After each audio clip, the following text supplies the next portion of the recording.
¿Qué harías si descubrieras que la persona que más debía proteger a tu hijo fue quien lo traicionó de la forma más cruel? En el video de hoy, viajamos hasta Italia para revivir uno de los casos más estremecedores de los últimos tiempos, el asesinato del pequeño Loris Estival, un niño de apenas 8 años que fue hallado sin vida en un canal. Pero lo más aterrador no fue solo el crimen, sino quién lo cometió. Esta no es una historia cualquiera, es un laberinto de mentiras, secretos familiares, versiones manipuladas y un posible romance prohibido que terminó en tragedia. ¿Por qué Verónica Panarello mintió tantas veces sobre lo que ocurrió esa mañana? ¿Qué intentaba ocultar realmente al simular un secuestro y plantar falsas pistas? ¿Tuvo Loris que pagar con su vida por haber descubierto algo que no debía? ¿Fue todo obra de una sola persona? ¿O hubo alguien más involucrado detrás del telón? ¿Por qué su madre intentó culpar al abuelo del niño, acusándolo de tener una relación inapropiada con ella? Prepárate para sumergirte en un caso donde nada es lo que parece. Una madre que, lejos de llorar por su hijo, se convirtió en la principal sospechosa. Una justicia que tuvo que separar la verdad del teatro, y una familia rota por un secreto que jamás debió existir. Si aún no estás suscrito, únete a nuestra comunidad y activa la campanita. En Resolvedor de Pecados de Enigma, seguimos cada pista, cada contradicción, porque la verdad, aunque la intenten ocultar, siempre encuentra una forma de salir a la luz. Y antes de continuar, déjanos saber desde qué ciudad o país nos estás viendo. Queremos saber hasta dónde llegan estos enigmas. Una mañana como cualquier otra, ¿o no? El 29 de noviembre de 2014, en el pequeño pueblo de Santa Croce Camerina, Sicilia, parecía comenzar un día cualquiera. Verónica Panarello aseguró haber llevado a su hijo Loris, de apenas 8 años, a la escuela, pero al regresar por él más tarde, denunció que había desaparecido misteriosamente. Lo que siguió fue una búsqueda frenética, encabezada por la propia madre, vecinos, medios de comunicación y autoridades que se volcaron en el caso con una intensidad inusual. Pero lo que nadie imaginaba era que, en este mismo caso, la verdad sería más perturbadora que cualquier pesadilla. 3 días después, el cuerpo sin vida de Loris fue encontrado en un canal cercano, con evidencias que en un primer momento apuntaban a un abuso por parte de un posible depredador. El niño tenía los pantalones desabrochados y no llevaba ropa interior, lo que disparó la hipótesis de un crimen con connotaciones sexuales. Esta línea de investigación causó indignación y conmoción en toda Italia. Sin embargo, algo no cuadraba. Las cámaras de vigilancia del colegio no mostraban a Verónica ni a Loris llegando esa mañana. Tampoco había testigos que confirmaran haber visto al niño en la escuela. Mientras más avanzaban las investigaciones, más inconsistencias surgían en el testimonio de la madre. Las autoridades empezaron a notar contradicciones, gestos forzados, llantos que parecían más una actuación que una expresión genuina de dolor. Cuando la policía confrontó a Verónica con los videos de seguridad, su historia se desmoronó. Ella no había llevado a su hijo a la escuela, estuvo todo el tiempo en casa. A partir de ese momento, lo que parecía ser una tragedia causada por un extraño, se transformó en algo mucho más oscuro, una historia de secretos familiares, manipulaciones, posibles, relaciones prohibidas y, finalmente, un brutal asesinato que conmocionó no solo a Italia, sino al mundo entero. ¿Quién era realmente Verónica Panarello? ¿Por qué mentía una y otra vez?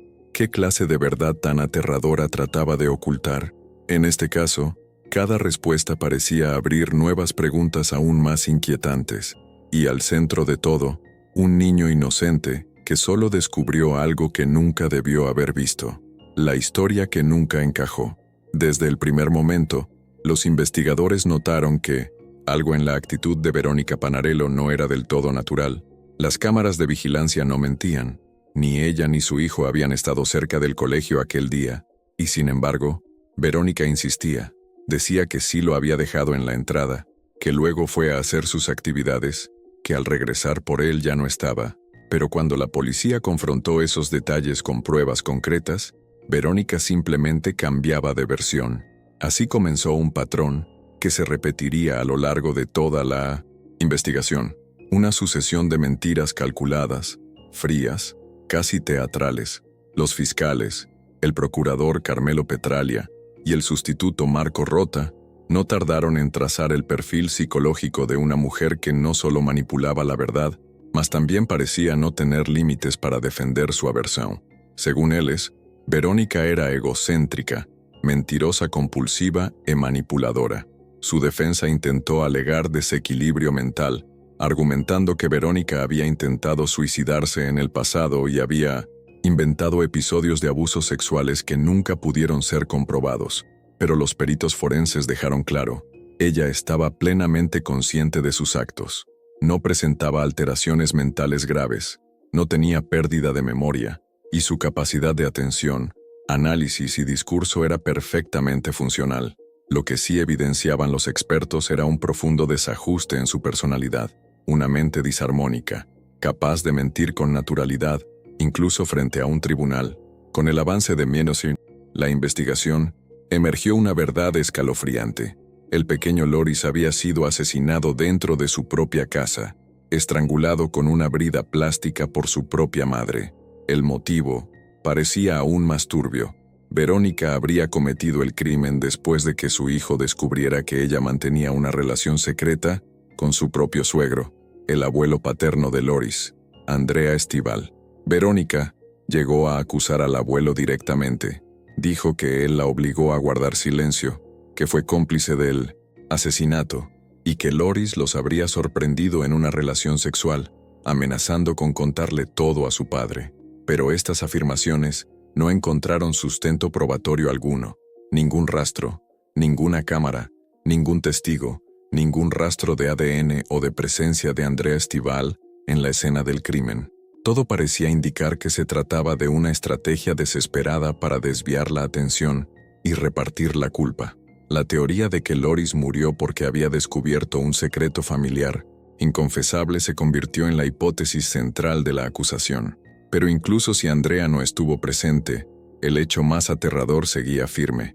Una madre asesinó a su hijo para proteger una verdad que no podía salir a la luz. El juicio, que desnudó la verdad. El juicio de Verónica Panarello no fue un caso penal más en Italia. Fue un acontecimiento que dividió a la opinión pública, desató la indignación nacional y expuso uno de los lados más oscuros de la naturaleza humana, la capacidad de manipular, mentir y matar, incluso al propio hijo. Desde el inicio del caso, el Ministerio Público fue implacable. Retrataron a Verónica como una mujer fría, narcisista y controladora, con una clara tendencia a distorsionar la realidad para su propio beneficio. Las palabras de la fiscalía fueron extremadamente duras. Verónica asesinó a su hijo Loris para proteger un secreto inconfesable y luego organizó un secuestro sexual para desviar la investigación.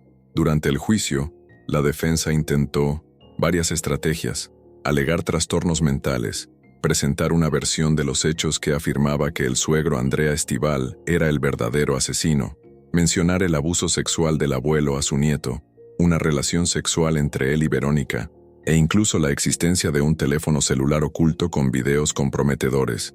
Pero ninguna de estas versiones resistió el escrutinio de peritos, psiquiatras, ni pruebas concretas.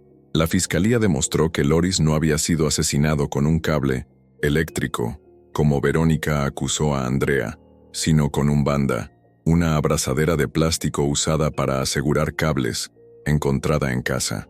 También comprobaron que ella misma había arrojado el cuerpo de su hijo al canal y que luego había regresado a casa para simular una rutina normal. Y entonces comenzó a difundir la historia de la desaparición, una historia que alimentó con emotivas entrevistas con la prensa, llantos públicos y versiones que no se ajustaban a los datos técnicos de la investigación. El comportamiento de Verónica durante el juicio también llamó la atención. Según los psiquiatras forenses, participó activamente en las audiencias, razonó con lógica y demostró una completa capacidad para comprender y defender sus propios intereses.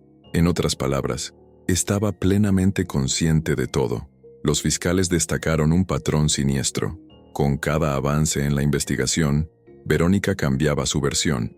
Era como si adaptara la historia a lo que se revelaba, siempre intentando eludir la responsabilidad. pero esta estrategia terminó siendo su perdición. El tribunal determinó que las reiteradas mentiras, los intentos de incriminar a otros y las pruebas físicas de la escena del crimen no dejaban lugar a dudas. Al final, el juez Andrea Reale no mostró piedad. Condenó a Verónica Panarello a 30 años de prisión por asesinato premeditado con circunstancias agravantes.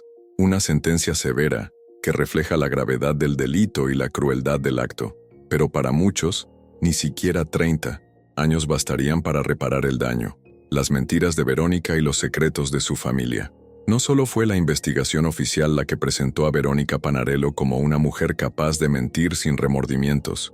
Desde el comienzo del caso, los propios familiares de la acusada comenzaron a revelar un historial perturbador, marcado por episodios de manipulación, desequilibrio emocional y traumas, algunos reales, otros fabricados.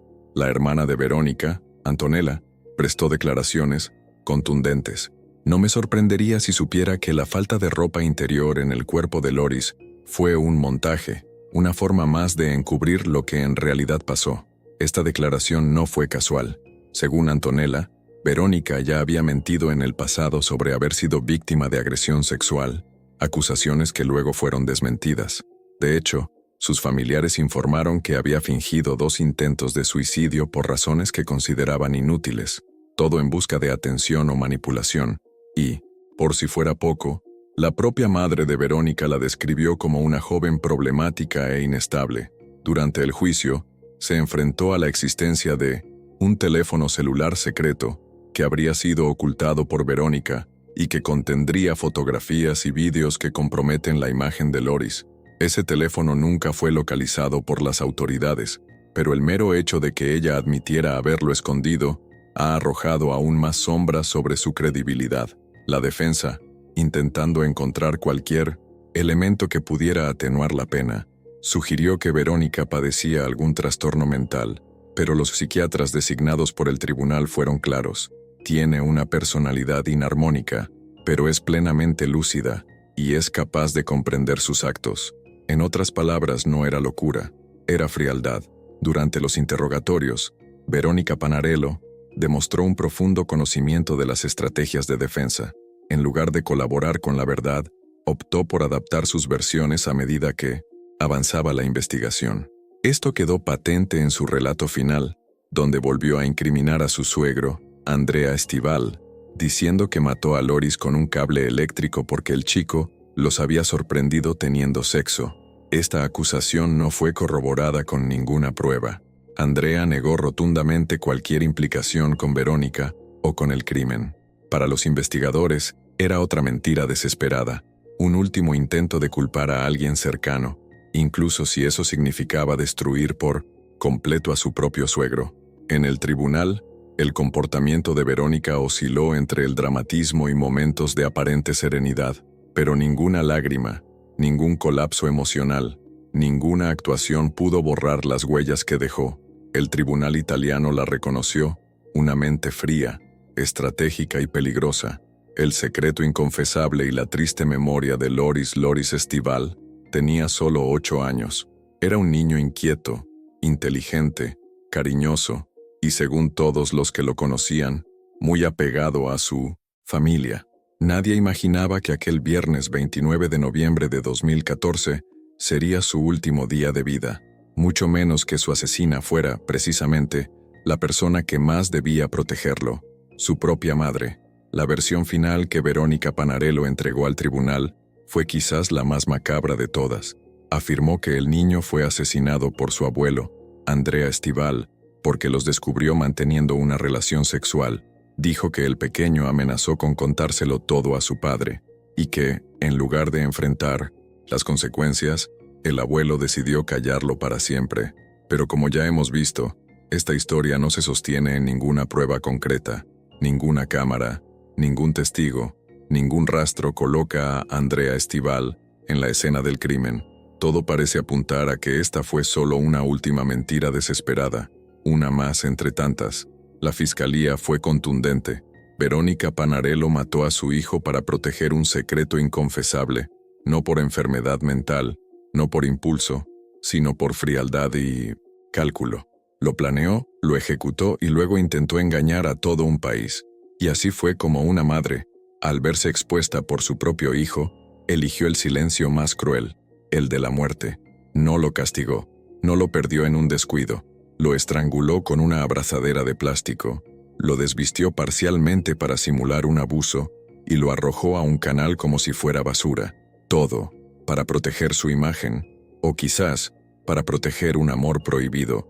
El caso Loris Estival estremeció a toda Italia y dejó cicatrices profundas en su comunidad.